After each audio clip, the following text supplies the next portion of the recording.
off with kind of the classic question I'm sure you get asked all the time, but who are some of the artists that have influenced you the most in playing guitar? Guitar influences for me, there are many. I grew up around a lot of classic rock influences when I was a kid, so I listened to bands. Well, my dad kind of got me into Led Zeppelin and Kansas and Boston. And then when I got a little older, actually the guy who really influenced me the most on at least acoustic guitar was Stephen Curtis, Chapman. I thought like just the Lord of the Dance, and actually that whole Signs of Life record was kind of like the record that kind of opened my eyes to the things that you could do, the acoustic, and just kind of learning like Dad-Gad and all these other interesting tunings that open the acoustic up to where when you play by yourself, you can fill the room up, you know. Now, speaking of alternate tunings in acoustic guitar, how do you know which one to pick, acoustic or electric, for a certain song, and which one to play on stage and that sort of thing? Well, I think a song kind of tells you what it needs, you know, and I think a lot of times people try to make what they like fit a song, and I've done that. I do that for years. Like, no, I'm playing electric guitar. That's what I'm going to play. And then you find out that the treatment of the song just doesn't. It's not the same, you know.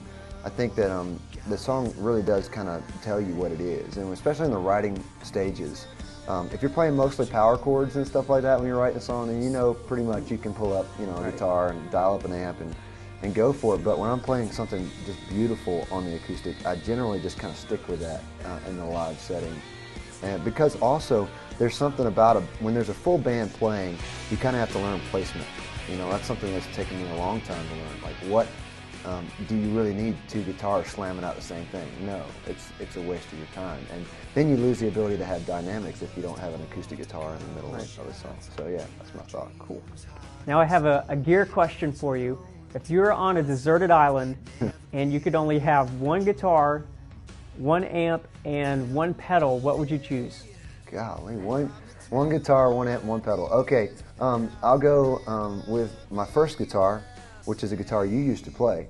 I had an old Mexican Strat.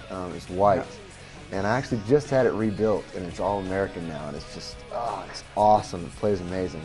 I mean, it doesn't quite sound the way it did when you played it, but yeah, so I have that Strat, and then I actually have a mid-40s Gibson amp.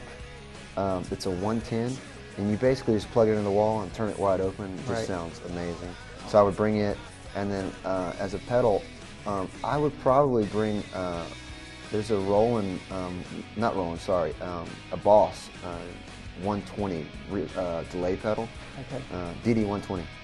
It's got, you know, like several settings in it, but it's got the verbs in it, and it's got some modulation in it, so you could play U2 to anything pretty much, and then just turn the amp up if you want to rock. Right. We're assuming that the island has electricity. Yeah, so yeah, that would help. Plug it all in. Now, when you're writing a song with guitar in hand, which normally comes first? Does the music come first and then you write in the lyrics, or do you have the lyrics that you want and then kind of support the lyrics with the music? Yeah, I think there are times when a lyric starts a song, when a lyrical idea is the beginning of it. But I think that generally speaking, you really do kind of start with the music. That's just the way I do. I always play something on guitar and run into something that's maybe a little bit different and something that kind of strikes a chord with me, and then I'll go digging through my journal and find the lyric or something that fits that. When you lock into something that you feel like is really special, that's when you really dig for the lyric, and that's when, you know, you're looking at a single lyrical idea that you can build a song around.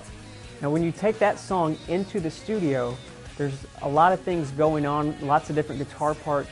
How do you know how to work in all those things? What's the process there in the studio? Sure. Well, I think in the studio it's such a democratic process for us. I mean, it's the most important thing for us, we always say this, is that you have to leave room for the vocal. Like, if the vocal doesn't have room to shine, and my voice, as people may or may not know, takes up a lot of range in a track. So really a lot of the musical ideas are built around, all right, when is the vocal the predominant thing? So in those parts you tend to cut out a lot of the extra mess, and then when the vocal's not there, you just kind of replace it with all these different ideas. And the thing is, for me and for the guys, the ideas, as you know, they come for days. I mean, you just keep going and keep going. The beautiful thing about, you know, Pro Tools or Logic or whatever you work in, is you can just lay it all down. And then in the end, you kind of give somebody who you trust as a mix engineer this huge palette and let them dig out what they think really works. And then you get to have another democratic process of arguing over whether it's right or not until it's done. Now, when you're on stage, there's a lot of things going on. You're singing, you're playing guitar, you're trying to engage the crowd and connect with them.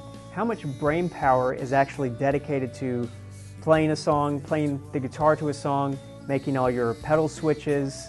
Is it second nature, or is it something that you think about when you play?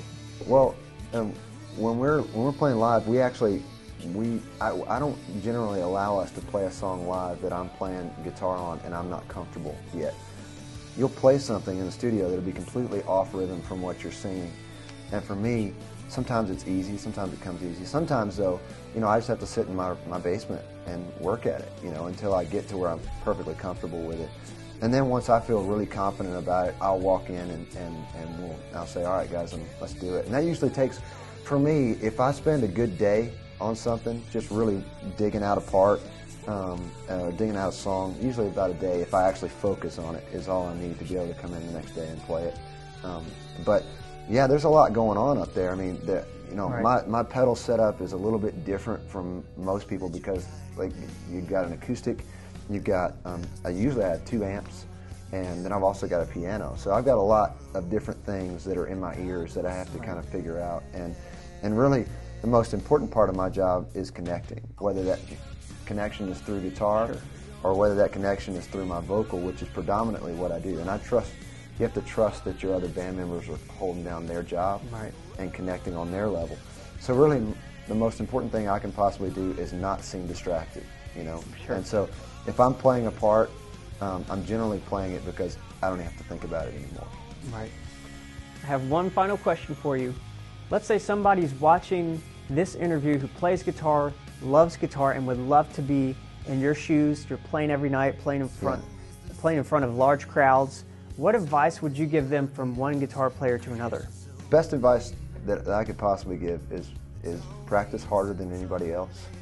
Do not ever turn down an opportunity to go out and play, and don't be afraid to go out and meet people. I mean, the thing that I've found about what I do for a living and the ministry that I'm involved in and the band that I travel with and everything is that what separates us from those who don't do this, it's really not necessarily that much of a difference, It's just the difference is that we have this, the guys that travel with me have this innate, we will not quit.